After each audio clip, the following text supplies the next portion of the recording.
Friday, Saturday, and Sunday, June 15th through 17th, join the Legion of Celebrities, comic book stars, animators, voice actors, and costume heroes for Denver Comic Con at Colorado Convention Center. Hundreds of dealers and artists, gaming, exciting events. Meet Glenn, Maggie, and Carl from Walking Dead, Will Wheaton, stars from Marvel and DC Comics, Star Wars, Dark Knight Rises, True Blood, Futurama, Fringe, and more. Hotel packages available. Proceeds benefit Comic Book Classroom and after-school literacy and arts program. Proceeds benefit Comic Book Classroom and after-school literacy and arts program. Be a hero this Father's Day and get tickets at DenverComicCon.com. In Colorado, there is only one place that has the best selection of collectibles: Colorado Coins, Cards, and Comics. For over 27 years, Colorado Coins, Cards, and Comics has been the ultimate destination for collectors. They have a wide selection of hard-to-find coins, action figures, role-playing cards. You can go over there and get yourself a copy of Dominion and sports memorabilia. Hey, Peyton Manning's a Bronco. I was there yesterday. They have a signed Peyton Manning jersey. And, of course, they've got comics, which is what I go there for. All their back issues are half off. On Saturday, all dollar issues are only 50 cents. And if you sign up for a hold slot, you'll get 20% off graphic novels and comics. So stop by 6700 Wadsworth Boulevard in Arvada, Colorado, and tell them the Real Nerd sent you.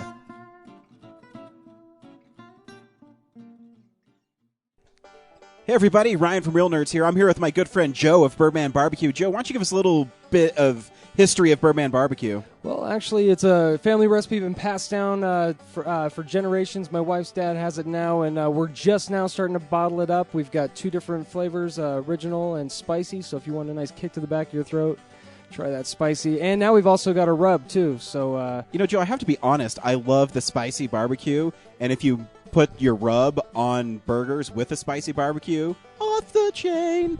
I'm glad that you're being honest, Ryan, because that's what we like, is off the chain. You know, Thank you for trying that. I'm so glad that you like that I said off the chain, because what's even more off the chain is you guys go around Colorado and other places, and you actually enter in contests for your barbecue sauce if you won anything. Yeah, I mean, we've entered our sauce in quite a few contests, and actually we got second place in the Frisco barbecue competition. So for our sauce, just the sauce, that's pretty cool. We've also won, different categories for side items and different things like that. But the sauce winning was the crowning achievement. And you know what's so cool about being in Colorado is I can go to places around town to pick up the sauce. Where can I get? Yeah, go to your local area Ace Hardware stores. Check out Ruff's Barbecue in Golden. And then check out your local festivals, Frisco, Dillon. We're hitting up all those this year. So. And also, I know too, you also run contests on your Facebook page. If you get a certain amount of likes, you always do a free drawing for a free bottle of barbecue sauce. Where can we find you on Facebook? Absolutely. It's birdmanbbq.com, or on Facebook, I guess it's just Birdman BBQ on Facebook. Check it out. Every 100 likes that we get, we enter everybody that likes us into a drawing for a bucket of barbecue, which is a bottle of each sauce and one of our rubs. So awesome. So, yeah, make sure you like Birdman Barbecue. Check out Joe when he's doing little things around town with Frisco and winning competitions. You know what the barbecue sauce is? Delicious.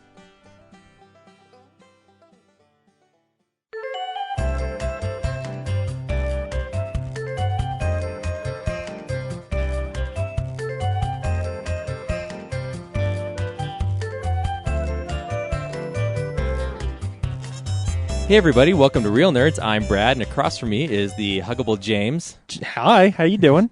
Doing good, James. How was your week? It was okay. I played a lot of Diablo. All right. So it went away fast. Is that a good game? It is. It's good, yeah.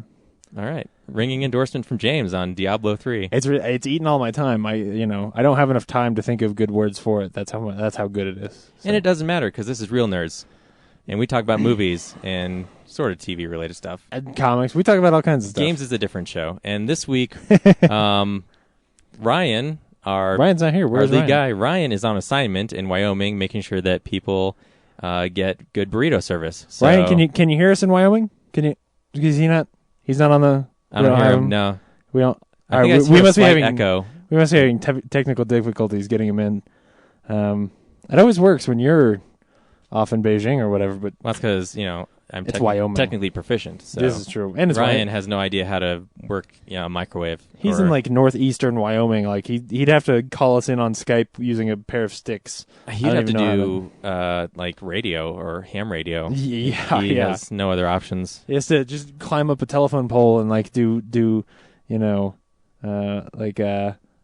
was it before? The thing. The thing. I You don't know, know. the beeps? The beeps. You know the beeps. The beeps. They used to do podcasting on beeps back in the day. You know, beep, beep, beep, beep, you know. Morse code. Yeah. They used to do podcasts on Morse code. That's where we come from. You know what the benefit is of Ryan being gone? We can talk about Mad Men all day. We can do a whole show on Mad Men. Yeah, except So- you didn't watch this week, so we can't. Yeah, we'll talk about the other 4 seasons. Yeah. So everybody strap in. All Mad. Just kidding. We're not doing a whole Mad Men All show. Mad Men all day. No, we are going to do a show that consists of box office stats. Then we're going to talk about DVD releases. And then we're going to talk about the news for the past week or so. And then move on into the new... we still haven't figured out a name. Comic Book Corner? We should just name it that. We call it that every week. So do a little comic book information. And then we're going to explain what we watched to each other. yeah, And then we're going to review this week's movie, which is, James, Men in Black 3. how appropriate that this week, with just the two of us, we're seeing Men in Black 3. Do you identify with either agent? Are you Agent J or Agent K, James? I feel like I am more like that. You remember in the first one when he goes in and there's a big fan room and there's a guy who just sits in the fan room? I'm that guy. Nice. I always connect with that guy where I'm like, yeah, I want to be just reading the newspaper and watching the door. And totally oblivious and ignorant to... Yeah. No, he's in on craziness. it. He's a Men in Black. He just makes sure that everybody who comes in is not. Is on the up and up. Isn't that how? That's not how you interpreted that? I assumed he was just there and he doesn't care. He doesn't know. Oh man, He I doesn't- always he doesn't know and assumed he he was doesn't like a guy. He's just a guy they hired. Like, they told him, you watch this door, and no one authorized, and you'll get a huge salary for it if you don't fuck up. Then I'm just going to tell myself that that's my life all the time. Like every time I have a job, they've hired me to not pay attention to the aliens going on around me. I think that would be great. Wow. Yeah. You need to aim higher. Come on, James is a real nerd. Shoot higher. All right, Be more ambitious. Let's get it started with some real news then. It's real news. So what real news do you have this week, James? Well, first we're going to start off with our box office numbers from last week, which are not very exciting, are they? Because they're the same. They're predictable. Yeah, Avengers came in with $55 million, which is still crazy. Like, that's, man. But that's like a quarter of what it made its opening weekend, which, you know, after being there for a month, is still really impressive. It's good. That movie has made a lot of money at this point. And then the movie you guys saw, Yes, Battleship came in at 25 million, second place. which did a little about the same as Dark Shadows business, right? No. Well, I mean, you last mean week's- opening week? Yeah, I think so. I think it was something like that.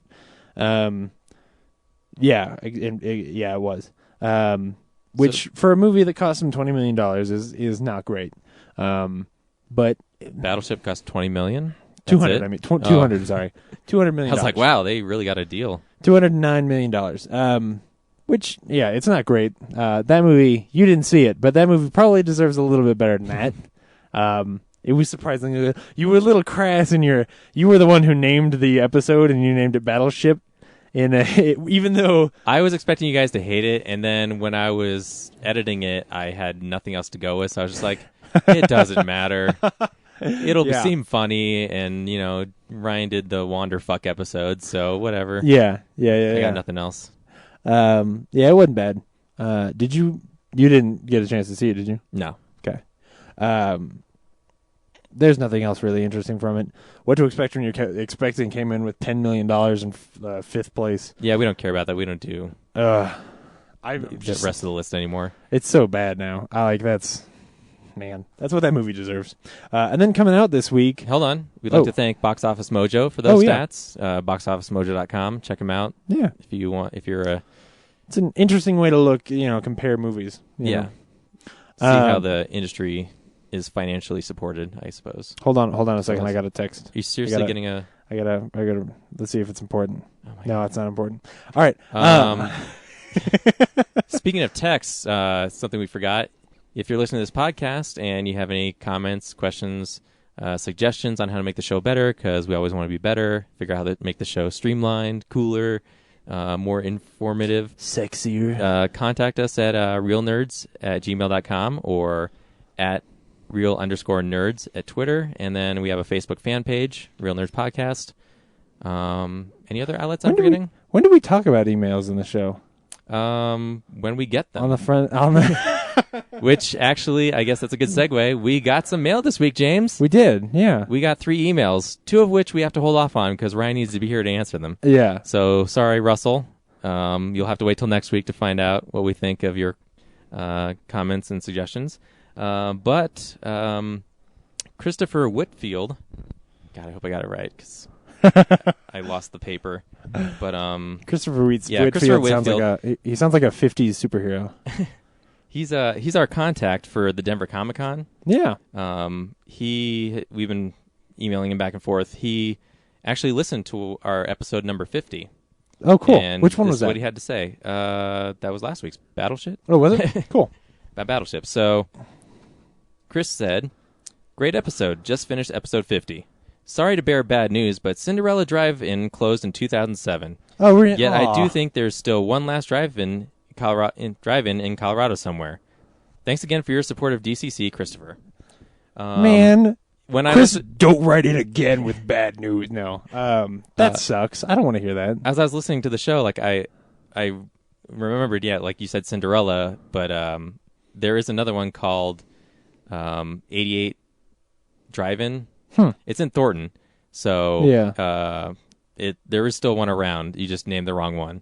Oh, okay. So Yeah, I felt like there was still one around, and Yeah. I hadn't seen Cinderella's the Cinderella one in a I while. saw Batman Begins at.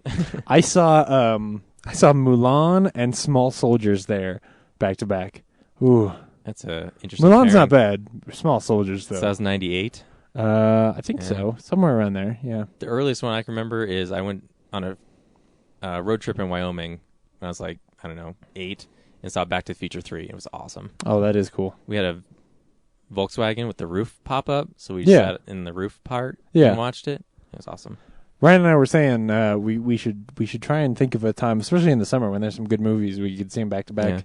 It's interesting you say that because I was going to plug them because it's $8, and they're right now. I guess I don't know how long they're showing, but Avengers and John Carter back to back. Dude, that's what we were talking about last week. Was that John Carter had this huge bump in the box office score because they were getting money off of the back of Avengers, which is awesome. It was something like 1,200%. You know, it was in the thousands of percent increase. It's crazy. The Avengers already made Disney's money back on that loss, and now it's actually going to maybe allow John Carter to turn a profit. So Well, John Carter's got a big hole to fill. But anyway, they're 88 never going to make Drive-In, another one of those. I forgot the address because I lost the Just stuff. look I it wrote up. stuff down. But look it up. If you're listening to I think us- it's 88drivein.com. $8 to drive in, see a movie, and For both movies, right? for both movies. Cool. It's a great deal. Yeah. And What was cool about the Cinderella starts before... at 7. Starts at 7. Oh, okay. Yeah. What was cool about the One show Cinderella... time. God damn it. What was cool about the Cinderella before... Have it. What was cool about the Cinderella before was it was right next to the highway, so you could be driving and like see, you know, oh, they're showing Spider-Man on there. It was really neat. Someone breaks on Santa Fe. And just, Yeah, like, oh shit, I need to see that movie. Oh, it's cool. It's a good scene, man. Yeah. Oh, that was too good. no good segue, but let's jump back into DVD releases. Indeed. Not a whole lot of interesting stuff this week, but True Blood Season 4 comes out, which I won't be buying. Are you watching that show? I watched the first season. It's all right. It's The second season is really good. The third season is awful. But fourth isn't bad. So if you're a big fan, go pick it up. Man on a Ledge, which I've been waiting with bated breath to not watch that movie. good thing is Ryan's not here because he would tear it apart. Yeah. Well, Did that- he actually watch it? No, he just means because No, he hates. When you bring it up, he would just Yeah. Man on a Ledge. He'd say it like that. Man on Man on a ledge. Coriolanus, which is that Shakespeare adaptation that Ralph Fiennes did, which I'm actually really excited to see. I might try and rent that this week. Goon, which did you see it with Brad or with Ryan? Yeah, Ryan and I Yeah. both saw it together. And you guys recommend Recommend that. it, yeah. I will probably go get it on Redbox as soon as I can. We need to talk about Kevin, which is one of the big critical darlings of last year. Did you see it? No. I thought one of us saw it.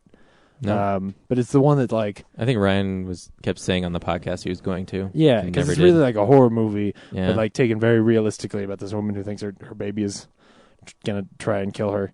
And then there's a DVD and Blu-ray version of George Méliès's A Trip to the Moon. Coupled with The Extraordinary Expedition or something. Yeah, it's coupled with something. Yeah. But it's obviously, you would buy it for A Trip to the Moon.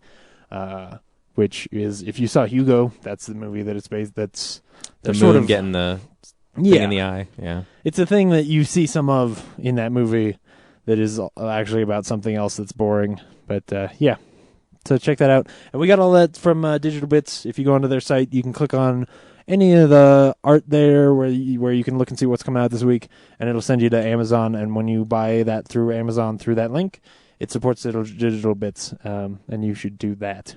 So yeah, thank Cool. you, Digital Bits. Thank you. And now we move on to Actual, real news. Brad, you got anything?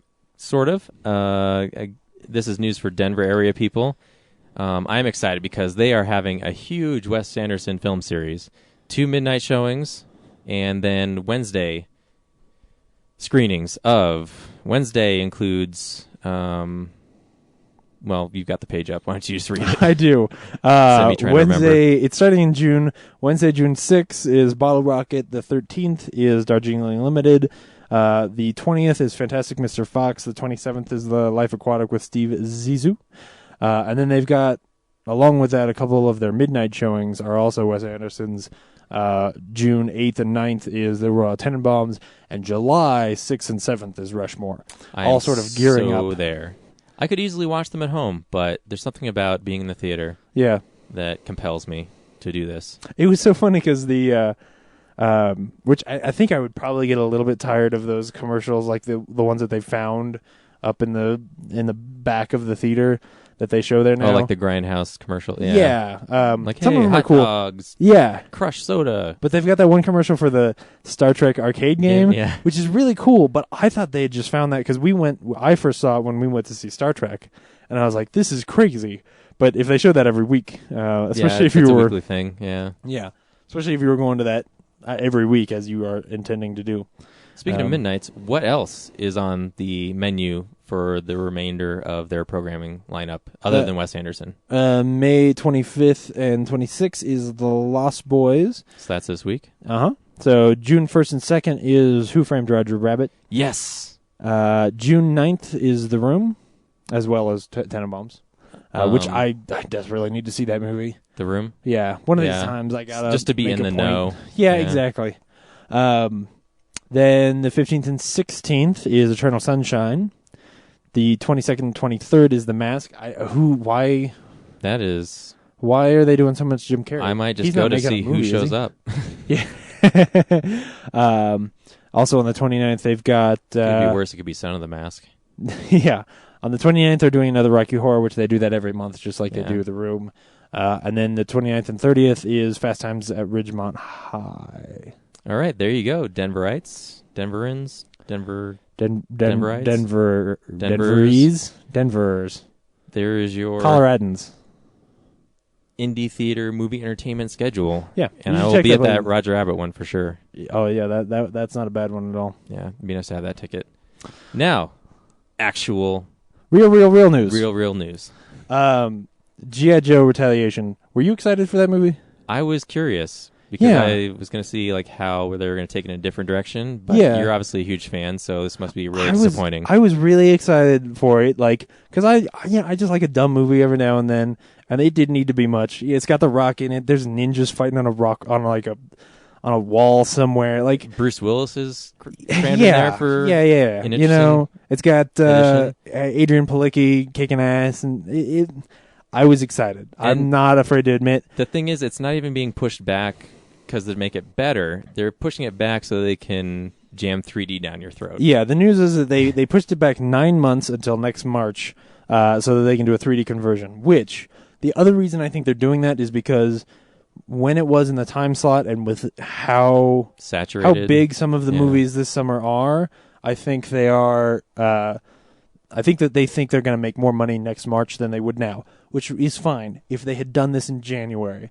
But when you do it like a month before the movie comes out, and I'm excited, I want to see this movie, and then you rip it away, like I don't know how I'm going to feel a year from now. You've got G.I. Joe blue balls. They're moving Ted into its position, so we'll still have something to see that weekend. Which is good. I forget what Ted was up against already, but now Ted was wedged between The Dark Knight and Spider-Man. in its own... I don't remember which way. Yeah, I thought it was had competing its- with something else in its previous slot anyway. I think it was on its own, but it was between two movies that made it so nobody was going to see Ted. I think now Ted is up against Nothing else. Piranha. No. Wasn't it? Piranha's next week. What else is next week? Because the week that Piranha comes out, it's a double feature. Oh, the Snow White. Oh, that's right. Yeah. Yeah, okay. But still, it's just stupid. And it doesn't need to be 3D. They're talking now they might do some pickups and put stuff in that would be shot for 3D, you know? Mm-hmm. But it doesn't need to be 3D. It's just a normal action movie. You know, there's going to be ninjas. I'm not going to see it in 3D. Like, do they really think they're going to make that much money? And how much money does it cost to do that conversion? And then, it doesn't The other make thing sense to is me. maybe that the studios screened it already and they're like, man, this movie's actually really good. You know, hopefully we can pull another Avengers with it, like a movie that has a good script and, you know, get that extra money from having 3D because people will still go back to see it. There are other people who think the exact opposite, which is that we need to get an extra $3 on these tickets because no one is going to watch this movie again. Like, that people are seeing it as a bad sign. I don't see that. I think that when it's got those stars in it, the action I've seen is kind of cool. Like, yeah, the story's going to be dumb, but you're taking your 12-year-olds to it. Like, that's the purpose of a G.I. Joe movie, so I don't understand it. It's I don't understand any of the 3D thing. Like, the whole thing should just go away as far as I'm concerned. Yeah. But on some good news, Cool. here's something cool, I think. Amazon had started a store, which they are calling the Never Before on DVD store, or at least that's what it's being referred to. That's what it's hashed at, like, you know, Amazon / Never Before on DVD. And it's a thing that I guess Warner has been doing a while, called with their Warner Archive, where if you want a movie on DVD that It's not on shelves. is not really on DVD, it's not on shelves, but they have it, you can just order it, and it might cost a little bit more, but at least you can get a copy. So it's kind of like, instead of them... Hey, we have the file. We'll print it off and you can watch it. Exactly. So instead of like them wholesale making all of these DVDs and hoping they can sell them, they just sell them to whoever wants them. Which, if Amazon does this, and Amazon is already making deals with like Disney and places like that, which means... Song of the South on DVD? No, not that.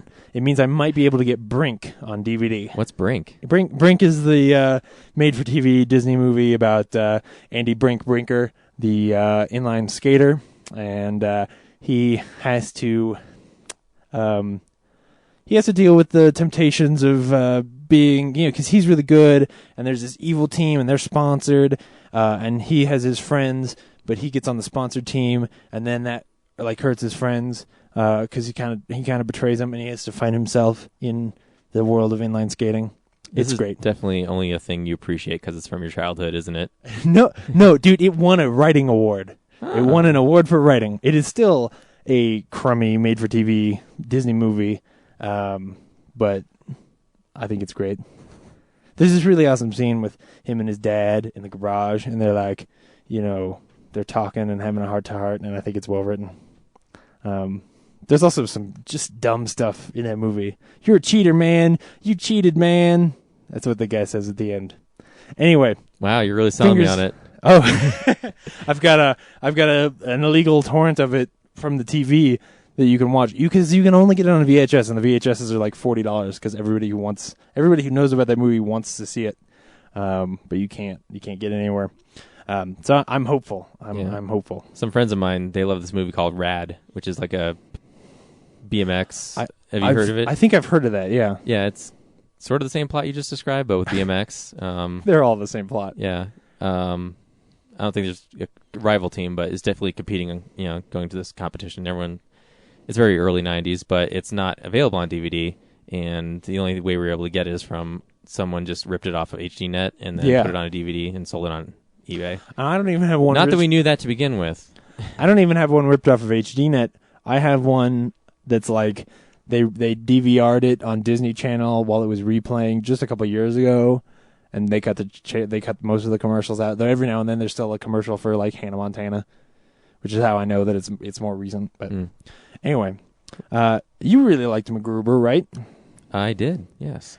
Did you have any expectation that there would be a MacGruber 2? Based on its box office returns, no. Seriously. But I was hopeful that someone would step up to the plate Yeah. and further the adventures of MacGruber. Well, they're talking about it.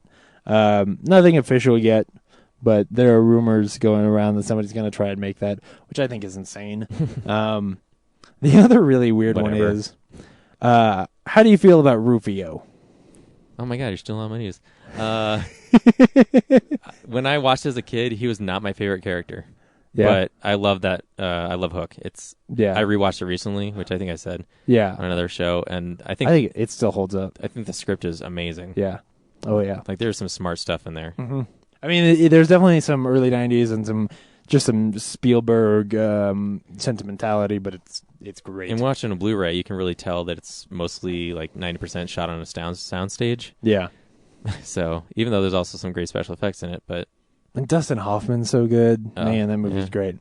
most everyone in there is really good. Well, they're working on making a prequel to Hook, or at least somebody is. Well, Some like the underground. actor for Rufio is pushing for it. Yeah, well, no, it's not exactly that. It's Dante Basco is the guy who played Rufio. He's also in Avatar: The Last Airbender, which is cool. But basically, sort of like a friend of a friend that he got in touch with these guys who have written a script that is the origins of Rufio and like these stories about the Lost Boys and all of that, which I really kind of think is really cool. If somebody picks that up and makes it into a serious budgeted movie, because you couldn't indie that movie. It wouldn't. I don't think it would look the way you need it to. You could get crummy young actors and save money here and there, but yeah, you wouldn't need Robin Williams in it. But it does raise some interesting questions, like since Peter Pan wasn't around for the longest time, like who was collecting Lost Boys like Rufio yeah, to be in Neverland? Oh, he shows up later. It's a fantastic idea. The other problem is that unfortunately for some reason Hook has this just horrible air around it. Like for some reason people don't like Hook. Yeah, I don't. And I I've don't never understood I don't that. understand it. I hear people make fun of Hook, but I don't know if it's a generational thing, like that people too young now or people too old at the time, it just doesn't connect with them. Somebody sort of children of the 80s have to enjoy it, but I don't know. Hey. I think it's a cool idea. If you're listening and you know why people hate it, please let us know. Right in. Desperately, yeah. Tell us what the mystery is. I will not chastise you. I seriously just want to Wanna know. Yeah. Like, why are people so adverse to it? Yeah. And the last little bit of news, which nothing may come of this, but I think it's kind of weird. Basically, on Amazon, if you pre-order Men in Black 3 right now, they will give you a free ticket, which is kind of like... It's like It's when kind you of buy it like- off the shelf and they have like a little sticker on their front that says, "Hey, here's a ticket." But usually with that, it's if you buy, X-Men 2, they give you a free ticket to X-Men 3. Oh, that wait. kind of stuff. So you could cancel This your is- pre-order and still get the ticket? Oh, I don't know. Probably not. Yeah, I don't know how that works. But I wasn't thinking about gaming it. I just mean, like, if this were applied to a movie I was actually interested in seeing or actually interested in owning, like, I know I'm going to own The Hobbit eventually. I can go ahead and save $10 and get this free ticket on Amazon. I think it's really cool because it also kind of gets at this idea that if you're going to buy the movie, then you sort of own that movie. Like, you have the right to see that movie. Obviously not go back to the theater a billion times, but I don't know. I think it's really cool. If they start doing this all the time, I will probably pre-order a lot more movies, which is probably why they want you to do it. It's a really smart way to boost DVD sales, I think, since that is the thing they've been trying to do for years. You'd also have to look at how the price goes down or up based on this. If you're paying the $25 the day it comes out, unlike like when Mission Impossible came out, the price was $25, but then the day it came out, they dropped it down to like, 20 or something like that, and they gave me a refund.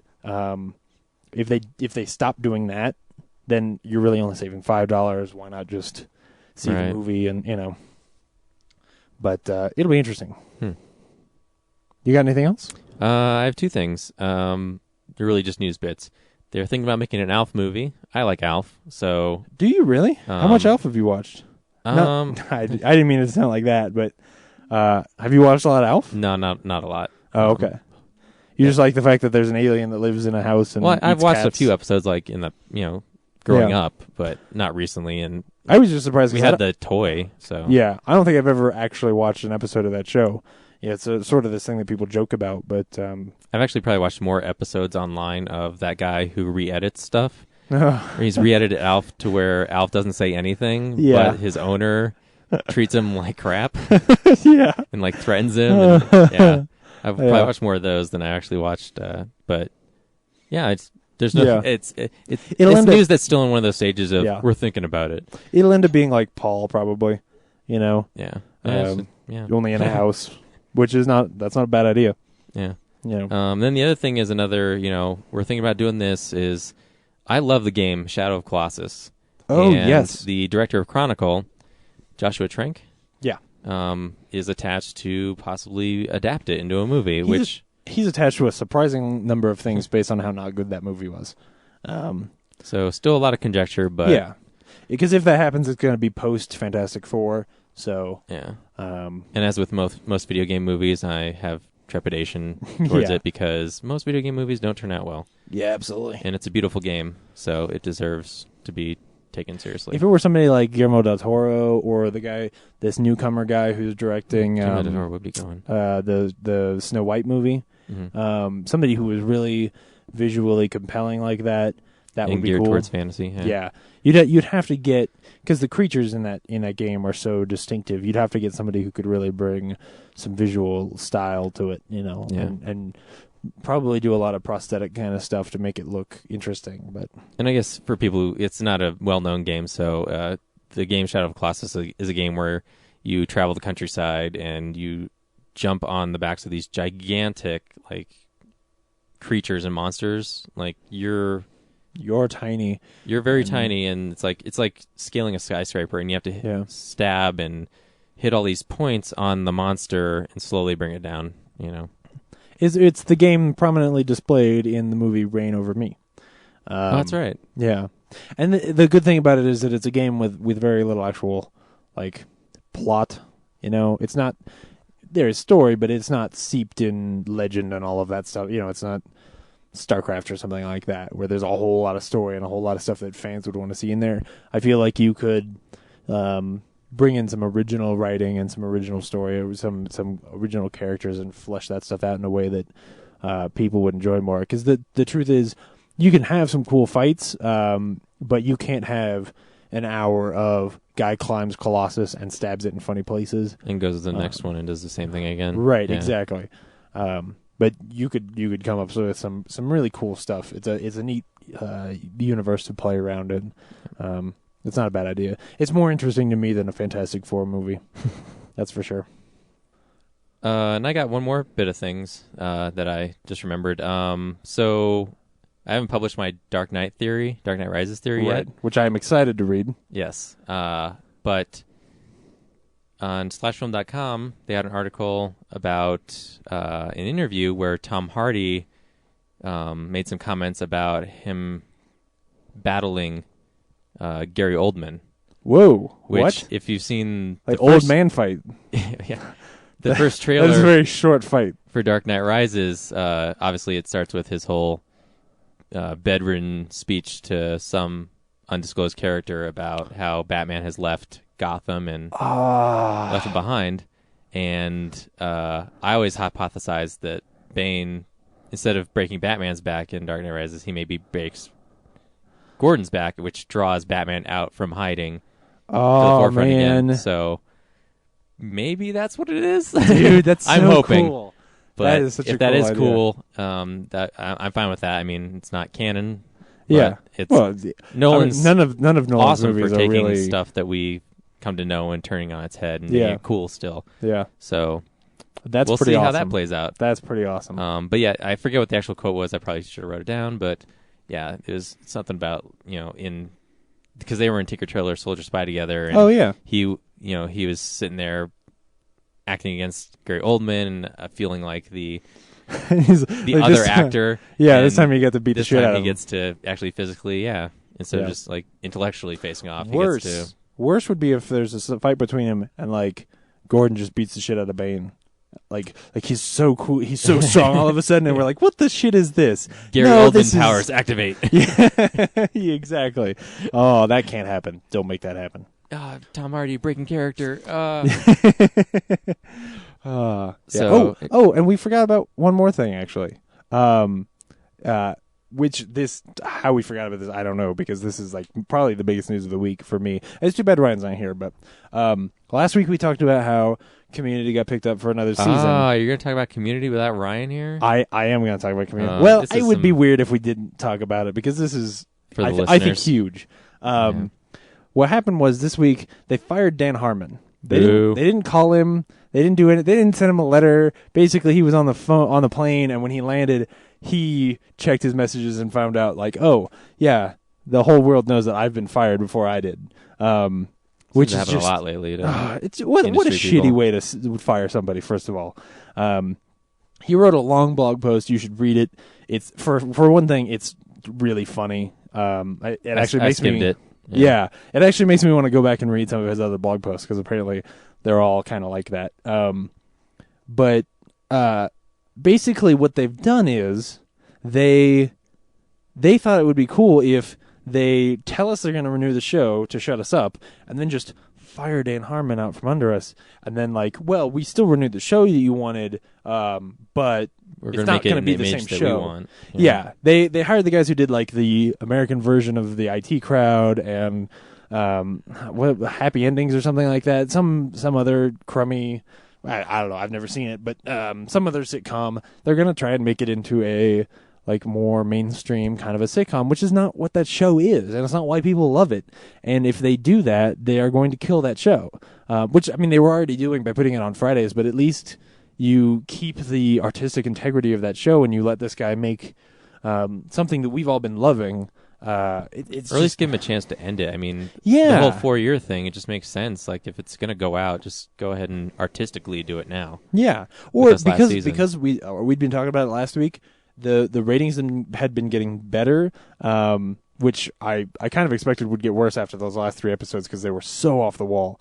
But still, the ratings had been getting better. There was a chance that the show could, even on a Friday night, pick up, or that this could be that one show where the Hulu numbers and all that kind of stuff actually added in, and people were like, "Oh, okay, this is enough that we'll keep it around for a little while."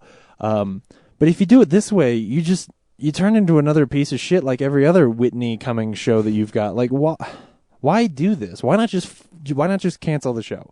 Or like some other past shows like Taxi and Mork and Mindy, like they've like gone to other networks and got more creative people, and they only lasted Yeah. one season Yeah. after the change. Well, so Mork and Mindy, that was a bad season. I love that show. I did too, but Jonathan Winters, man, that was a bad character. What? I'm saying it. I said it. Well, I guess Jonathan when Winters I'm is 12 good years too, old, but- it's interesting. But Yeah. If Maybe you go back not and watch it for- now, you're like, this is harsh. But what a pain in the ass. Like, come on. yeah, that just reeks of And they've put yeah, out, we gave the fans what they want, whatever, but we want a 2.5 men to grow Yeah. out of this seed. which if you want a 2.5 Men, go get those no talent ass clowns to make you Yeah. another show, and I won't watch it. I saw one scene of that show, and I was like, I'm done. Yeah. What I think they want is a what's that really offensive show that I hate? The one about the geeks and there's a hot Big girl Bang lives a girl. Theory. Big Bang Theory. Yeah. Yeah. I saw Um, one scene of that, and I was like, this is pandering. I've seen more than one scene of it, and it's beyond pandering. I think it's straight up offensive. But I think they want to turn it into something like that. I think that they think that we found this cool geek audience because they It's a better generalize us analogy, all as for the sure. same person. Yeah. We want our Big Bang Theory on our network. Yeah, exactly. But the people watching Big Bang Theory, not actual geeks. Yeah. It's people making fun of geeks because that's a show about making fun of geeks. It just pretends it's not. Anyway, it's really a shame. Oh, and the other thing was that today there was some news about basically NBC is telling all the actors, like, hey, you can't talk about this. Like, don't talk about this on TV. And it's like, And if you do, here's what you need to say. We all verbatim. know. Yeah, exactly. They gave them talking points, which is just like, I mean, they've all already gone on Twitter and talked about how much they love Dan Harmon and how much they learned from him and how sad they are to see him go. And you're like, yeah, clearly these people know that he was the heart of that show. Even though he will admit, like, he's not a great businessman, he's not a great manager. He didn't run that show the cleanest way that he could, and obviously Chevy Chase hates his guts. But that's not because Dan was a bad showrunner. You know, it was because he was a new showrunner. You know, he hadn't done that often. And because all those guys are eccentric. You know, look at James Cameron. Everybody loves that guy, but he's a dick. Straight up. So the whole thing is Eccentric stupid. people are hard to work with. Yeah. They are also geniuses usually. That's not true. Usually geniuses are eccentric, but not the same way. But I think that's it for news. All right. Unless you got anything else. Nope. Let's end it there. What have you All been right. watching, James? I didn't watch much, I will admit. I've been busy playing lots of Diablo. So the other day I did watch it's a TV show from 1990, or at least they called it a TV show. It showed up in my Netflix under understated TV shows. I don't know what that means. But I've noticed Netflix has a lot of specific descriptions of what you like. Yeah, I said on Facebook the other day that it came up. One of my top categories now is fantasy featuring strong female lead, and I was like, That's really that's a narrowed thing? down. Yeah, which it's true. Those are things that I like, but it was all full of like Alice in Wonderland rips off, Malice in Wonderland, Aubrey in Wonderland. Like, wait, how many in Wonderland movies are there? But anyway, discovering Shakespeare is about an hour-long little documentary. It's only one episode, so it's not really a TV show, but I guess it was on TV. About Derek Jacobi's production of Hamlet, starring Kenneth Branagh as Hamlet. This is, I mean, it's in 1990, probably 1989 when they actually did it. So it's a very young Kenneth Branagh. Some of the same actors that are in Kenneth Branagh's version show up. Obviously, Derek Jacobi, who's in his version of Hamlet, is the director of the whole thing, and it's really fascinating. If you like Shakespeare, especially if you're a fan of Kenneth Branagh's Shakespeare, you should check this out because he talks a lot about him finding that character. It's the first time he's ever played Hamlet, and so if you really like that version of that movie, you should check it out. Yeah, I love that Hamlet. Yeah, it's fascinating. There is actually this is kind of spoilers for a documentary, if that's too possible, but there's a moment where Jacobi tells this story about how when he was playing Hamlet, and he is a renowned Hamlet. People generally call him one of the greatest Hamlets ever. And he said that he was doing a play, and this kid came up to him and said, watching you play this character has made it clear to me that I need to go into theater, and that person was Kenneth Branagh. And you realize, like, oh, it's come full circle here. Wow. And then, of course, Kenneth Branagh cast Derek Jacobi in his Hamlet much later, but as his father, which is just perfect. It's really cool. You should check it out. Nice. But that's all I had. Other than Mad Men is great. Oh, there is something else I wanted to talk about, and this is going to be controversial. So I'm just going to throw it out there and see what you do. Game of Thrones is good. What? Where Where's James, and what have you done with him? Here's the thing. It's not great. I wouldn't even say it's pretty good, but it has gotten to the place where now the things that my complaints about the show after I watch it feel a little bit nitpicky, you know? Like, there are things where I'm like, well, you could have told that better. And I'm still not happy with the way they're telling the story. And I'm sure that in a few episodes they'll do some stupid and I'll hate it again. But the truth is, right now I've been watching the episodes and not just despising them as I watch them. I'm actually like, oh, okay, this is cool. Oh, there's I think your stuff. brain is just releasing endorphins to like numb you. Like, you've grown so much hatred towards it that if you absorb any more of it, you will die. So your brain is countering that with just firing tons of endorphins. Like, oh, I do like Game of Thrones. I feel like part of it is in the first season they are so awful at actually developing characters and making the story understandable, and like that is all such garbage that they have thrown enough little bits of garbage at me that I've started to form the characters on my own, so that when they give me a scene that is shallow, I am actually allowed to fill it in with like, oh well, yeah, but this is why this and this is why that. And there are also some cool things. They introduced this character who talks really funny and will kill anybody that Arya tells him to kill, which is cool. But yeah, so there have been other cool stuff. It's still not the Borgias or Mad Men or Girls or the shows that they're all of which are Sunday shows. The shows that when I download, I'm like, I have to watch this right away. Like this is the new thing. This is the thing I have to love right now. Yeah, it's okay. But my point is, when I watch that episode because I have to, it doesn't feel like ripping a Band-Aid off anymore. Which it's good, By the end of the season, I'm sure I'll hate it again. But anyway. What have you been watching, Brad? 3 things. I watched Zack and Mary Make a Porno again. Oh, yeah. Great movie. Yeah, funny. That's all I can really... it's not... Yeah. There's not too much of a discussion on it, but it's so... Like, you can really see Kevin Smith growing as a filmmaker through it, too. Oh, like, absolutely. Right before he just gives up and... Yeah. It is a shame. Yeah. Because I remember watching and just be like, this is a well-made, well-told movie. It's that's such a shame that it's so ill-received. That yeah. people Oh, didn't absolutely. Go check it out. Like it belongs up there with the other Apatow Absolutely. collection. It's Higher than on some par of with them, that. I Yeah. think. I think it's better than Knocked Up. It's better, And I like Kevin Smith. I'm not a fan of his enjoyment of weed. All of a sudden, Yeah. like in promotion of it. We've talked about this a lot, not yeah, on the and this is podcast, the about how much... It's commercial failure is the catalyst for that. So Yeah. that's what sucks about that. But then, but yeah, still hilarious movie. It's the thing that makes me really feel like when we finally hit somebody, it's gonna blow people away because they don't realize how much better he's gotten and how much he's grown as a storyteller. I mean, I've always thought he was a funny writer, but even his the heart in his movies has gotten, I think, better. Oh yeah. So And as far as that subject matter, like he handles it really well. Like that's kind of general to say, but yeah. And then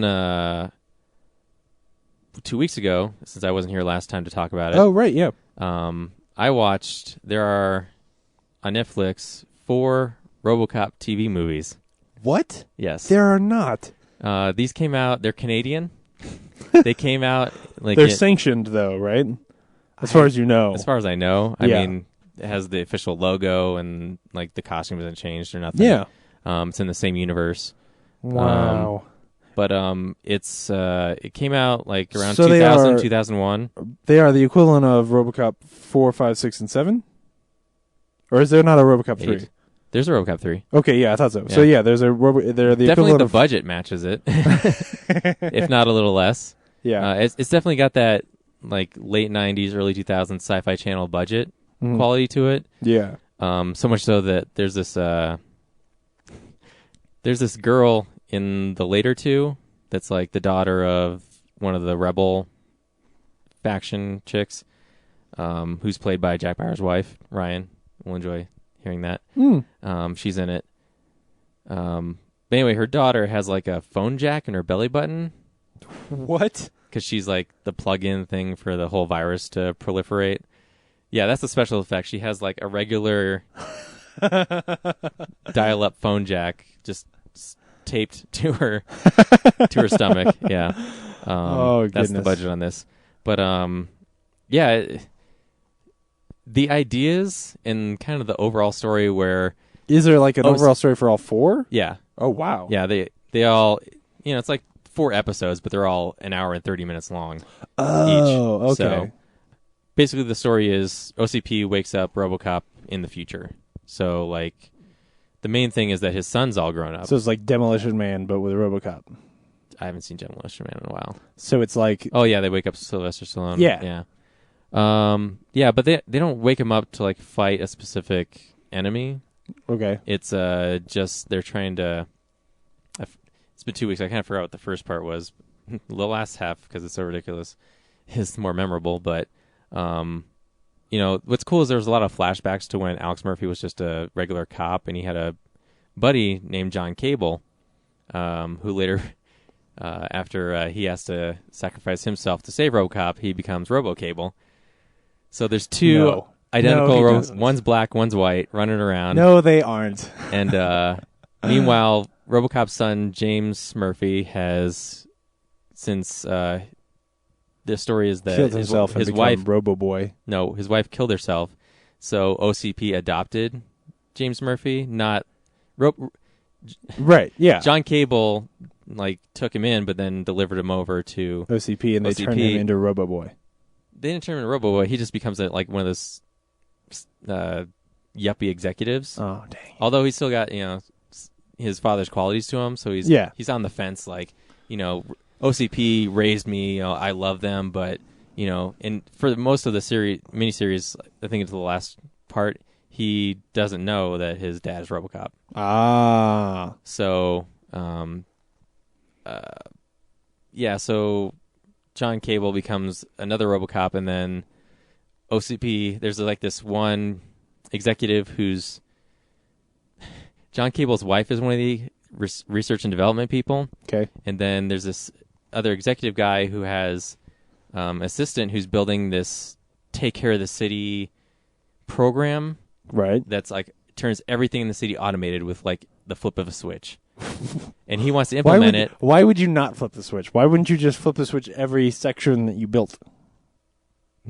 Anyway, go ahead. No, it's something that OCP's building can interface like with your Skynet. computer. Yeah, it's yeah. Skynet. They're building Skynet. Yeah, exactly. yeah. Sorry. God, why didn't I think of that?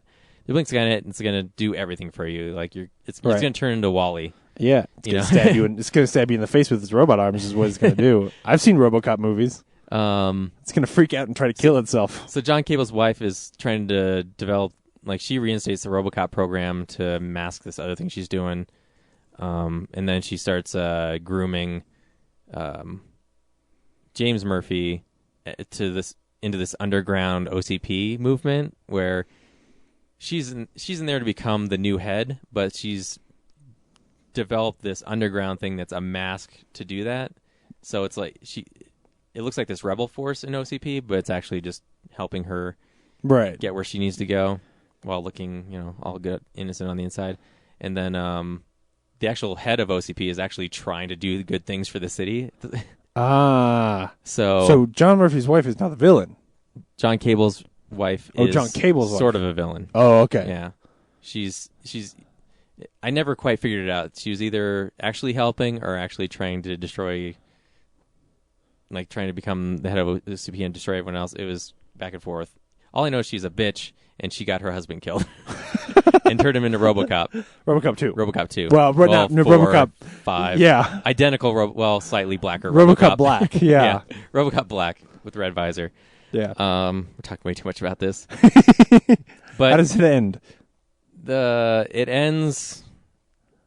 Does it have a cool Should I RoboCop tell? 2 fight? Yeah, dude, why not? There's no cool RoboCop 2 fight in this whole thing. This is stretched out way farther than it needs to be. These are the points I was trying to make right away. And just wrap this up real quick. It is way too long. They could have done this in one movie. They could have made a movie, yeah. But yeah, the characters have terrible names. Like the assistant for the wormy OCP exec who's developing the SHIELD thing. His name is Dr. Hobley because he walks around with a cane. No. And the woman... Who wrote this? The guy from Chronicles of Riddick? I don't know. And then the woman who plays Jack Bauer's wife who's in it, she's the leader of the rebel resistance, and they all have cloaks so they can maneuver around Detroit invisibly. Oh, by the way, I think there's no old Detroit. It's all Delta City now. That far in the future. Her name is Ann Arkey. No. And letter R dot K-E-Y. No, it's not. And then no. in the second half, there's a new villain, Dr. K-Dick, as in Philip K-Dick. No. No. Although it's spelled like K-A-Y-D-I-C-K. I forget it's not Philip is not his real first name, but right. I get the illusion. But yeah, it's K-Dick. Yeah, so he's trying to implement this virus that just reduces everything to zero because that's just his personality. Does anybody ever call him Dr. Dick? Nah, maybe. They do get to say shit in this series, it's not. But still, just having Canadian. the name Dr. Dick, I now realize it's just in life people who have the last name Dick. can never be doctors. What was the other thing? Oh, Nobody yeah. wants to be Dr. Dick. So there's tons of fight scenes where we've seen, obviously, bullets don't harm RoboCop unless Yeah. you shoot him in the face or something. Yeah, he's like Darth Vader or In something. the mouth. Yeah. He's protected with armor, and yet OCP, military, regular cops, RoboCop 2, 3, 4, 5, or whatever version, slightly blacker RoboCop. Yeah, Black RoboCable. RoboCop. There's a scene in the climax where they're standing across from each other across this conference table, either side, and they're just firing at each other. This is the 4th episode in this series where we've seen whole brigades of people with shotguns and missile launchers Firing a RoboCop. barely put a scratch on RoboCop. And these two RoboCops, identical RoboCops, are firing point blank at each other over and over again like they're going to do something. Like that's going to stop the other. Because if anybody should know that a RoboCop is immune to bullets, it's a RoboCop. Yeah, there's just tons of firing at RoboCop throughout the whole series. It's like, we know that doesn't do anything. Stop firing bullets at RoboCop. Use a missile launcher. Maybe one more bullet. Yeah. Maybe that's all. Maybe we'll find that sweet spot that'll... So you and watch his this on program. Netflix? Yeah. Wow. All 4 things are on Netflix. And Oh goodness. I like the idea. Like I always said, if they were going to do a RoboCop 4, which they are, which is a bit of news. Gary Oldman's in RoboCop 4. Yeah. Yeah. He is. I think. Yeah. It's going to be those cast things are always like, he's in, he's out, he's in. That's why we don't talk about casting news. But it's cool if he is. But yeah, I always thought it'd be cool if they just woke RoboCop up in the even farther future. Yeah. Even if his son, past his son has came and gone. His son is dead. Yeah. And see, he's in older technology and he has to fight all these newer technologies. So they don't really touch on that so much as they just draw out the fact that OCP is trying to help things, but you're not sure. Weird. There's people within just trying to rise to the top, and they're screwing up stuff with their own agendas. And Alex Murphy's son is part of it, so that's a cool idea and everything. But just goes. I'm sitting there, I think at the half-hour mark, going like, this should be over by now, right? So that's sort of recommended. I mean, if you like RoboCop, it's kind of interesting to watch because you're like, wow, This is where this went. This is what happens when you put like a TV version of RoboCop on the air. No. RoboCop the cartoon show is what happens when you put a TV version. That's of RoboCop. true. I forgot about that. Netflix I was just should going put to that on say, there. is this the last thing RoboCop that you have? I know. I've been on a real RoboCop kick for some odd reason. Yeah, you Like have. I'm not a huge fan, but I mean, it's cool. Now you are. Yeah. Now I've seen almost all of it, except now for the you gotta cartoon. watch all the cartoon show. I watched a lot of it. It's not very good. It's somewhere like on par Rambo the with, cartoon, like- right? It's somewhere on par with like Godzilla the cartoon, like the post Godzilla 2001. Those cartoons Yeah. and Men in Black and Yes, like Men in Black and Godzilla. Men in Black was actually pretty good. but that style of cartoon Yeah. back then. And then the last thing I watched, I saw all of Sherlock season 2, Oh, which you didn't get to talk too much about because neither of us had seen I have it. only seen the first episode. Oh, fuck! Yeah. Sorry, but I am All I want to behind. talk about is the third one. Well, next Again, the second one is meh. I will. Oh yeah. It's all right. It's kind So of is far-fetched. season 2 only 3 episodes again? Yeah. Oh, Yeah, I thought you it was said gonna be it like was 6. Yeah, no, it's 3. I thought it was going to be like. I was so a full excited when you season. said that on the show. I was like, "Oh, is it?" And I looked it up. I'm full of lies. I will probably finish it Sunday. But the 'cause first I've had episode family was in good. town, so. Oh yeah, dude, the first episode was Irene Adler. one of my favorite episodes of that show. I got to the end of the episode. And I was like, "Wait a minute! Isn't that Rachel McAdams' character in the movies?" Yeah, it totally is. So they worked that in. And it's a really cool that whole Dynamic, story. yeah. Because it's not really a mystery. It's just sort of the interplay between those two characters, and it's fascinating. It's all just back and forth, like yeah. ping pong, just like Oh. one up you and I'll one up you, and I had this planned out ahead of you. So Yeah. cool. So cool. Yeah, anxious to see. Well, Where it goes. we'll see if it ever goes anywhere. Yeah. Yeah, it's too bad they didn't do a full season. God, I wish you'd seen the third one because I'm so baffled on one of your suggestions. We'll talk about it next week for sure. Okay. Because I don't think Ryan cares that much. We can spoil it. It's such a monumental cliffhanger. All right. There's only one thing I can think of so far, and it's just like it doesn't belong. But anyway, that's what I watched. Cool. Sorry, I deflated your balloon there. Oh, so I was like, Yeah, 2 weeks ago I you kept- said you saw it, and I was like, yeah, Well, I saw the I wish first I could, episode. Yeah. Yeah, well, I thought you said you watched the whole season, but I expected I would, but I forgot family and from out of town. Yeah. Anyway, so what else are we missing? we just Comic corner. Oh yeah. See, we still can't do it all without Ryan. He's got it all down. Drat. Yeah. We do need him. Well, he's not here, and it is his week. So, you got something? Yeah, I guess he's not here, so I got to You've fill the never done void. one. And I've never done one because I don't read enough different comics Right. to be of any use to anybody. I Which read, is fine. I mean, I've talked about Astonishing X-Men and stuff like that. and Ryan jumps on Spider-Man a lot, but I don't. Oh, this whole comic thing we've been on has got me back into comics. Yeah. So. Because we've been to a lot of auctions and things Yeah. like that. Obviously, we're Special going to Comic Con. Yeah. Um, But I'm a DC guy. I did the whole, obviously did Batman, but I've also dabbled in Nightwing and Robin and Birds Yeah. of Prey. Did the whole 52, ooh. Infinite Crisis, all that stuff. Yeah. But my first love is Ninja Turtles. Right. And IDW has got together with Kevin Eastman and I guess Peter Laird to some extent. Like he's drawn some stuff. And they've been doing their own. Like, Nickelodeon owns the property, but Nickelodeon's been kind enough to let them do their own thing, I guess, for the Nickelodeon's teenage not audience. making comics or anything, are they? No, they're just focusing on the cartoon, the Yeah. animated show. Yeah. And I guess they know that little kids aren't buying comics so much, so there's no Right. reason to go after that market. But there are still nostalgic teens and adults who want to enjoy Ninja Turtles that aren't dumbed down like they're going to be, Yeah. which I think we'll see. But so there's this great Eastman Laird original style comic that they're making with other artists and other writers. And Is on it, the way back from my trip, while I was on my trip, I went to, this is part of my story. I don't so much have a recommendation read as I have a travel the country, try different comic book stores story. dude? Because I've been to Seattle, I've been to New York, and Los Angeles, going to other comic book stores, and for the most part, like I was surprised. I expected to see old stuff in all these, East and West Coast places, Yeah. but for the most part, all I've seen is people operating in new comics. Yeah. Like it made me appreciate Denver comic book stores some more because Mile High and Colorado Queens Cards and Comics, you can walk in, you can see all these old comics hanging on the wall. They're Yeah. worth tons of money, and And they're just cool to look at because it's It's like a museum. It's like a museum in a store. they operate in history. Yeah, it's a museum. And so far, I've been to all these other places in other states, and I haven't seen that, Yeah. which is disappointing. And I went to, I'm not going to name names because that's, Indianapolis Especially if you're gonna is the badmouth other one I went to. Yeah.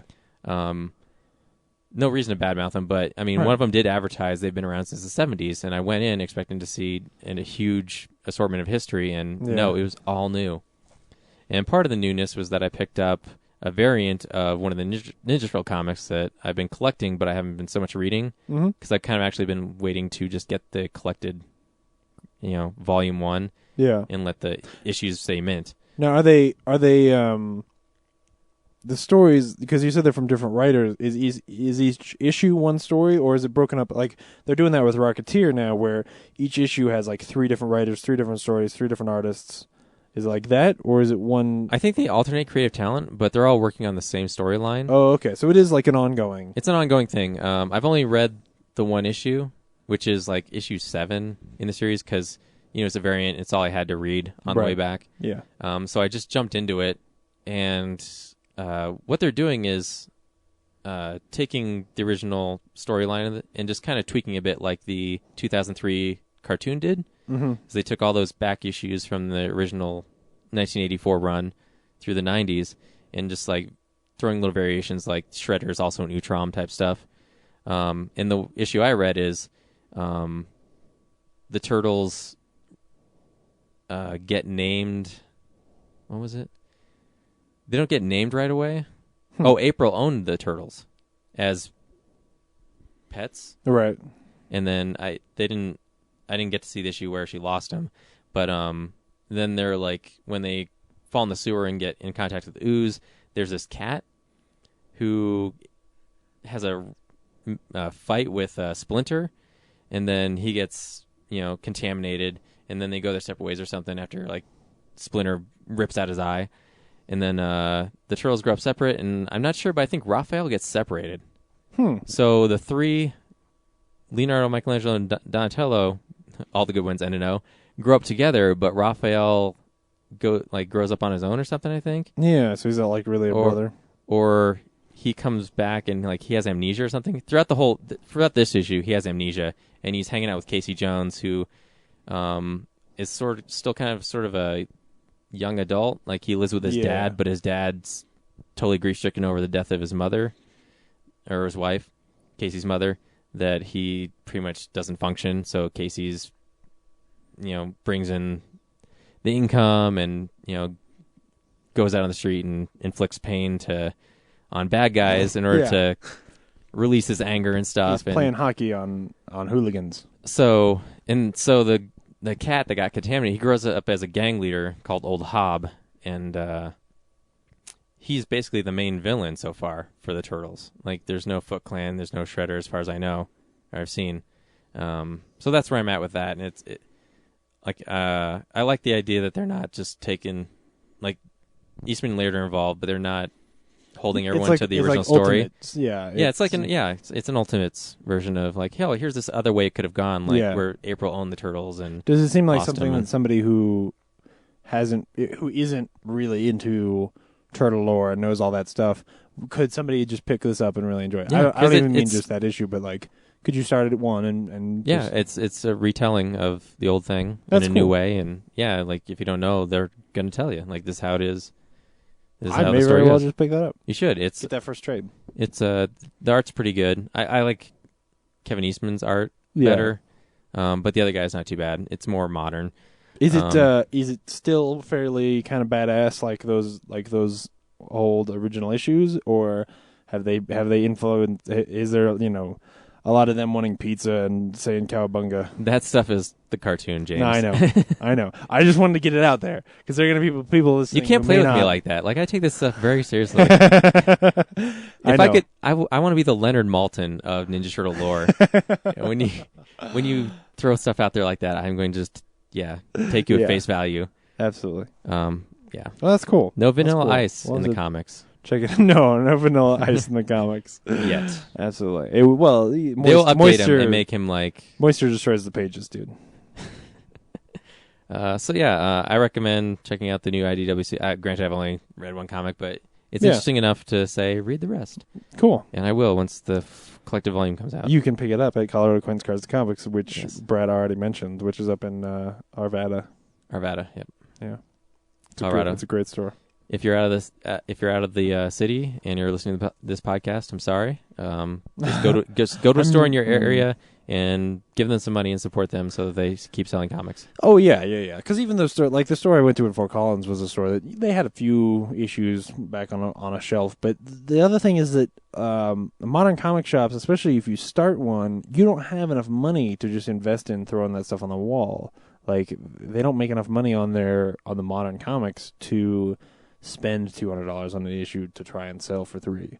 Right. It's one of those things where, like Colorado Coins Cards Comics is special because they've been there for a long time, and they're in Denver where you can get good old comics real easy. They're really close to the Mile High, which is the biggest collection. Right. Exactly. So I'm sure I don't And think they obviously- go there and pull comics, but I think collectors go to Mile High Comics, get it, realize they can't have it anymore, got to sell it. They sell it to Coins Cards. Yeah. And that's how they get it, maybe. Yeah. But it's just weird because like I can go to Time Warp, I can go to Coins Cards, I can go to Mile High, tons of vintage. Mm-hmm. I've been to 4 other cities, and I've been. Where's all the old stuff? You're more populated areas. Yeah. How can this And be? it could just be that there's only a couple stores like that in most towns. We know for a fact that Jay and Silent Bob's Secret Stash is like that. Though that's a special store. They've got a lot of money. And granted, I'm paying more attention to like Ninja Turtles vintage, Right. and Batman vintage. So, if I was looking, I haven't really looked for Marvel stuff. So maybe I've just missed it. But the stores we're talking about, they got lines of it around the ceiling, like you don't not see it. Yeah. What movie did we see this week? We saw Men in Black 3. We did. Brad, should people go see Men in Black 3? I think it's all right. I think it's. I'd say if you have not seen the other two, then there's no reason to jump in on this one. Go see the first one. Yeah. Like, don't even bother seeing it as like, oh, we just want to go out and see something. Like, I think the only way you can enjoy it is just like being familiar with the characters. So I think if you are familiar with them, it's worth just kind of wrapping it up and seeing it. But otherwise, there's not much else to offer. Yeah, I would totally agree. I don't think it's not something you go into blind. But as somebody who, did you like the first one? I love the first one. Okay. As somebody who loved the first one, was so excited just in typography when that font came up at the beginning, I was like, yes, all right, this is so cool.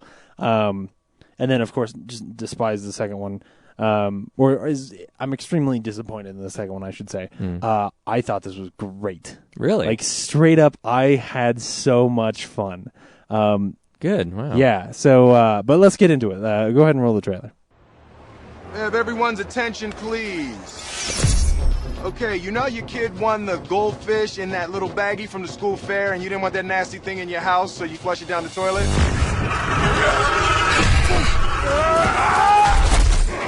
Well, this what happens. I am getting too old for this.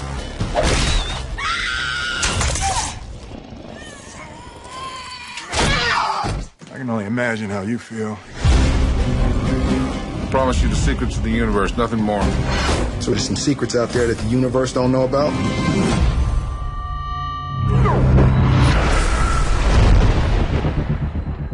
Kay! Kay! There is no Kay. He's been dead for over 40 years. What? Somehow history has been rewritten. There has to be a reason this is happening, and Kay seems to be at the center of it. You're gonna send me back to 1969.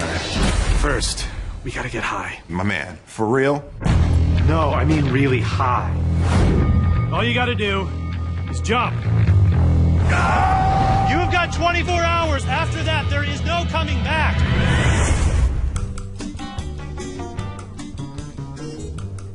Kay? How do you know my name? I'm an agent of Men in Black, but I'm from the future. We're partners. Okay, future man, where to? First of all, I'm gonna need my gun. No. Space gun. Is there anybody here who's not an alien? Can we have a minute? Damn it, Kay. Are you trying to blow my cover? Whoa, Andy Warhol's one of us? Who's the dumbass? Whoa! You know, I don't have no problem pimp slapping the shiznit out of Andy Warhol. What?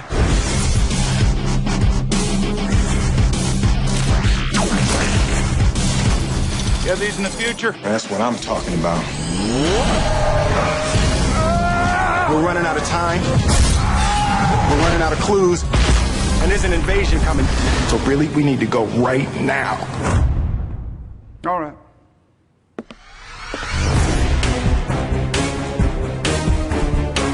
Hey, man, hey, how old are you? 29. Oof. You have some city miles on you. Yeah, I was really surprised by this because Awesome. Wow. they Hear this. I know. I didn't hate it, but no, exactly. like yeah, Ryan. Right, all I his know. Ryan bile that expects he's been this to spilling be towards it. the worst movie ever, But- which it is It's far not, from that. no. No, it's way better than Dark Shadows. It has a pace and it keeps to it, and there are times when it is genuinely really funny. And the ending is really good.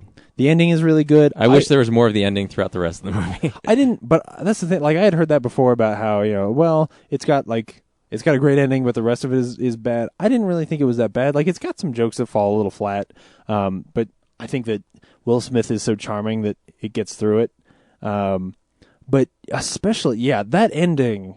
I mean, we should just go ahead and talk about it. That ending is so reverent towards that first movie and completely re-encapsulates the relationship between these two characters in a way that's insane, in a way that's just like, I mean, and it feels so real and feels so perfect and interesting that I want to think about it again. I want to go back. Honestly, I don't know that I want to see it in theaters again, but I want to watch this movie again just to see like the little things that they point to, because there are references in the end of the movie. Because basically, I mean, we're going to go ahead and spoil it. We're in that section, but basically you find out that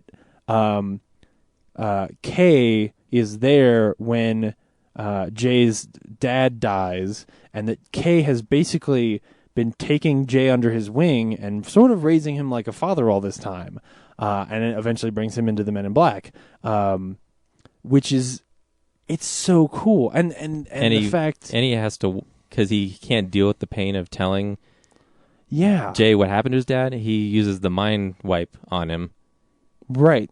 Which is the the event callback. which is teased throughout the whole movie of like, why does It's Kay actually feel so like have such a down outlook on stuff, you know? It's so crazy because it's actually, you could say that it's teased in the first movie, because there is that scene where, there's that joke where Jay is always following him around like, seriously, Kay, have you ever flashy thinged me? And it's a joke because we know he did it earlier, but now we know he did it earlier. Like, that is such a crazy idea. Like, to think of that, that was such a deep callback that I was like, oh, dude, this is so cool. But even the rest of the movie, I thought there were a lot of great jokes. Like, even the ones that Ryan was always making fun in the trailers of the stuff that Will Smith says after the neuralizer, and they're not great, but he is so charismatic.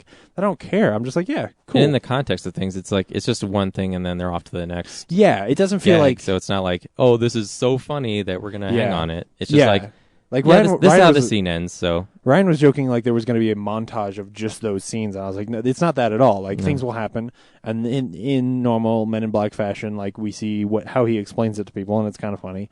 And then Josh Brolin is incredible.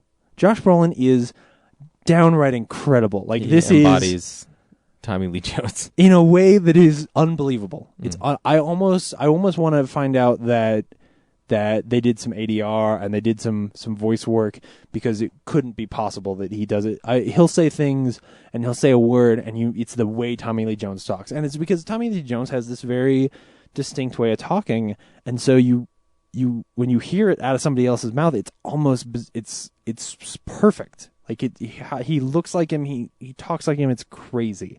And that was a lot of fun. The villain, while I think a little bit shallow when you really get down to it, is played really fun. There's that scene where he's at the carnival and the people are laughing at him, or the hippies are like laughing because they're high or whatever, and he just opens his mouth and is like doing his interpretation of a laugh, and it's just so I think we've seen scenes like that before, but his performance there is so good. Yeah, his is a lot like Vincent D'Onofrio's version, like villain in the first movie. Yes, he has like that mystique to him. Yeah, and humor type. Yeah, and it's Jermaine Clement, who is from Flight of the Conchords. And you're right, it's totally like that first character where he's just bizarre. He's just and that's kind of how I've forgotten what Laura Flynn Boyle's character was like. I don't. She was just villainous, right? Yeah, she was just like, oh, I'm sexy and I shoot tentacles or whatever. Like, it was just dumb. There's a lot of stuff in that movie that's just because it takes it in a. It's almost like its sense of humor is completely different. And it's written by somebody different, but directed by Barry Sonnenfeld still. So, I don't know, but this just felt very true to what I really loved about Men in Black. And I mean, it doesn't have that same world exploration that Men in Black does. Men in Black 1 is still the best of them, but because it actually this to me plays with the idea of like the first one. Part of the joke is it's a lot of like stuff that we think is normal in this world, or we think is a little weird, and then you find out it's an alien, Yeah. Like, it's this sort of like slightly warped reality. Whereas the second one is just like, hey, there's crazy monsters everywhere. The second one's more like a Ghostbusters movie than a Men in Black movie, if that makes sense. Honestly, like, if this were Men in Black 2, I would really want a Men in Black 3. Like, I don't have a lot of faith that they could make a sequel to this, especially based on how much Tommy Lee Jones didn't want to be involved and stuff like that. But if there were only 2 of these movies, I'd be like, yeah, Men in Black movies are all great. Like, I thought it was that enjoyable that it sort of, shined up a tarnished history for me. Good. Yeah. And the creature effects are pretty good. They were. Like Rick Baker, who's been doing them forever. Like they were on par, and some of this, like the creature CGI, was pretty good, and the blending of the practical and CGI was pretty impressive. Yeah. So yeah, his creatures were really elaborate and just littered all over the place. Yeah, more and than any other movie. There were a lot of cool little callback, like K's neuralizer, which all those jokes I thought were pretty good. All the it's Men in Black, but back in the '60s jokes. When they have lesser technology, which is like they still have they're off got and on. future technology, but it's also in the past. Like it's really weird. Yeah, but like they got the super advanced stuff, but then they're like, oh well, we can't make a car, get to I think Florida in under 5 hours, so we have to use the jetpacks. Like, well, you had those circular motorcycle things, like that's the circular motor. I think that's the weakest part of the movie. Is that's like that super chase scene is futuristic. just like, so why can't you get a car? Yeah, that chase scene feels like a cop out. I thought the joke was more like, well, we just never thought of putting giant engines in a car, not that because he doesn't say like. No, we can't do that. He just says like, no, we don't have a red button in a car. Like, we just don't. Why would you think we would have that? We just haven't done that yet. But like, so like his neuralizer, it makes little Star Trek noises, and there's aliens around that are very Star Trek-y. That they just feel like I kind of wanted more of that. I kind of wanted stuff in the background that looked like more Robbie the robot and stuff. Yeah, I wanted more Easter eggs for sure, and they might be there, but. Most of the Easter eggs I saw were like Frank in the background and stuff, who is not in the movie, the talking dog. And then I've heard people complain about this guy who he's basically the magic key that gets them from one set to the next. Like he is all of the motivation for the plot. He is it's this guy he's the fifth dimensional creature, and I'm trying to remember his name. I can't believe I forgot already. Cause Griffin. Yeah. And I've heard people complain about him being just sort of a cheap way out of writing the movie, and he is, I guess. But I think he's just so lovable that I don't see past that. Like I don't see the strings pulling him. Like his dialogue is just so snappy, and he's portrayed so well. That I was having so much fun, and I wanted to see more of him, that I didn't care as much about the fact that he was, if you really look at it, he is the only thing pushing the plot forward. Yeah, because J and K don't know how to solve this case at right, all. Exactly. Like J and K are nowhere without this guy. But I think it's a creative way to do it. He was, And his character design was really cool. Like his like secret design. Yeah. Yeah. Well, because he's a fifth dimensional creature. He's not really a dude. He's like a energy. He's like with an energy inside on, of inside of a robot or something. Yeah. Yeah. That was cool. Man, it blew me away. I'm surprised. I was sitting there going like, this is all right, and yeah, the ending did turn out to be, because I was also, we were getting to the climax. I'm like, when they get the arc shield up there, I was just kind of sitting there thinking, this is it? Oh yeah, no, I had the same thing. Where I was like, it's a dumb MacGuffin. Yeah, and I did feel like because they don't really, the movie doesn't start out teasing the Agent J finale, with his dad and everything. Like, there's no hint of that. Yeah, it only starts to build up towards the halfway point. When they start hinting as if he's gonna die. Like, they start hinting at, you think, like, oh, he's going to have to Jay die has to kill himself to save K. Yeah. And that's going to be the secret. Like, that K always has known that Jay had to die. Like, oh, well, I'm friends with this guy, but I don't want to be friends with him because then I'm going to see him die. But it's way cooler than that. Yeah. Because that would have been sort of hackneyed.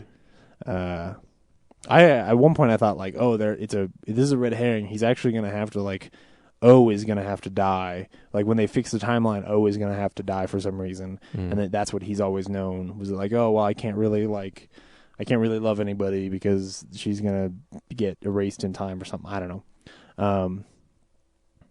Yeah. There was a point in the movie, though, where I was like, I'm watching it and I'm going like, I'm literally enjoing this. Like, I was... And you're not the only one. The theater was clapping at the end, like Avengers style. I was like pretty impressed. I was like, wow, people are really into this. And I do feel like, I think a lot of it is just Will Smith. I think a lot of the jokes that are half good are made straight up funny, and I laugh because of Will Smith, which is refreshing. We were looking this up before the podcast. He hadn't been in a movie since 7 Pounds in 2008, which just feels like an eternity ago. When did I Am Legend come out? Before 7 Pounds? Oh yeah. But like the jokes when he gets pulled over by the cop, You know, that was and like great. those, yeah, it was great. But and it's a normal like, oh, I didn't steal this car because I'm a black guy joke. That's probably the edgiest set of jokes in the movie. Yeah, Because yeah. that was another problem of mine. I felt like a lot of the jokes were really tame compared to the first movie. Yeah. Oh, yeah. Like the first movie really poked fun at like agencies and secrets and stuff, and this one's just Yeah. kind of like, we're just kind of riffing Here's- on this here's this stuff that's wacky happening world. right now. Yeah. Oh, I agree. And again, that's why that first movie is so much better. Yeah. I Am Legend was 2007, and even that's not a fun. The last like fun Will Smith movie was Hitch, or Hancock. The first half of Hancock is fun. Oh, that wasn't fun. The first half is fun. The first half is just a drunk superhero. We will agree to disagree. And there is a weird continuity error there where he goes back in time to learn how the dude is going to shoot him so he can dodge it, which goes against the version of time travel that we've seen. Like technically there should have been 2 of him, but whatever. How many times can you travel back with that device they have? Because don't why know. doesn't Will Smith just travel back one more time to before his dad gets speared?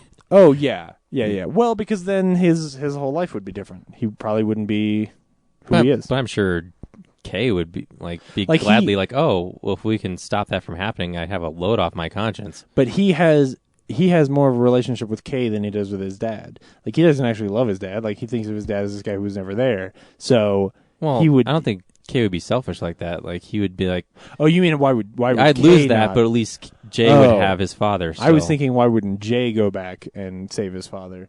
Either one. Like, but I think Kay would, Yeah, be I more see likely what to you're do that. saying. Like, oh, we have this, let's do that.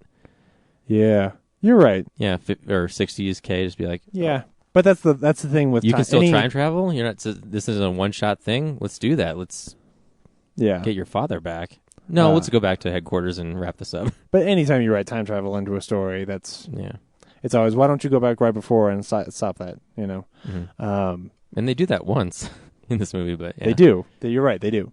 I guess next time write a thing where you can only do that once. Well, next Built into movie, the controls. Next movie, Harry Potter, you have to write in a thing saying like, "Oh, we broke all the time travel machines." Otherwise, there's no reason for a plot. Especially if your character's using it to get their homework done. But yeah, I'm excited to see what Ryan says, because I can totally see him. Is he still gonna not see it? liking this. Yeah, he kept saying he was going to see it and he was going to write a blog about it. Oh. Yeah, I'm excited. It's so not worse than Dark Shadows or anything like that. Like, I don't even think Dark Shadows is the worst movie of the year. I'm trying to think what I hated more. um. Well, I didn't hate Dark Shadows. It was just Dark it was Shadows bland. was boring enough that And then the That's Rum the thing. Diaries last year. yeah. Anyway, we're not going to waste. No, we're not going to bore you no. with trying to figure it out. Instead, Look forward to seeing us at Denver Comic Con. That's for right. sure. That's coming up. We bought a whole bunch of stuff. Some really cool things. we are gonna be- tricking out Yeah, the Real Nerds come. booth. You got to come see that booth because there's going to be some stuff, some swag there for you to get, some prizes for you to win. So Activities, maybe. drop by, be listening. It's going to be really cool. You can like us on Facebook at facebook.com/Real Nerds. Podcast? Probably Real Nerds Nerds Podcast? I don't know. Go find Get with me. the program, James. Find me and then just like it through me or something. I don't know. Or just listen to another episode where Ryan does this properly. Yeah, go back to last week and Yeah, dude. Yeah, Skip to the listen- end Right, in- skip to the end. And you can follow us on Tumblr, or not follow us, but you can like read our stuff on Tumblr. That's right. Which is we don't just post episodes, we post blogs. realnerds.tumblr.com or tumblr.realnerds.com. No, realnerds.tumblr.com. Okay. Hopefully just realnerdspodcast.com in the future. Ooh. Trying to work that out. You got $10? I do.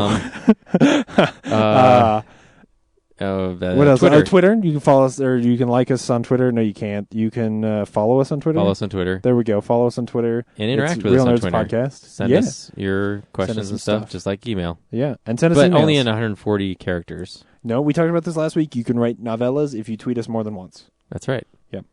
And we will read the first one and then decide whether or not to read the rest. And then you can email us, which you've always already said in this episode, but Real Nerds realnerds@gmail.com. Write us an email. and we will read it on the air, like we will read emails next week, or the one we read this week. Yes, we have two. We have to discuss two for next week. Well, involving Star Wars and the content of this program.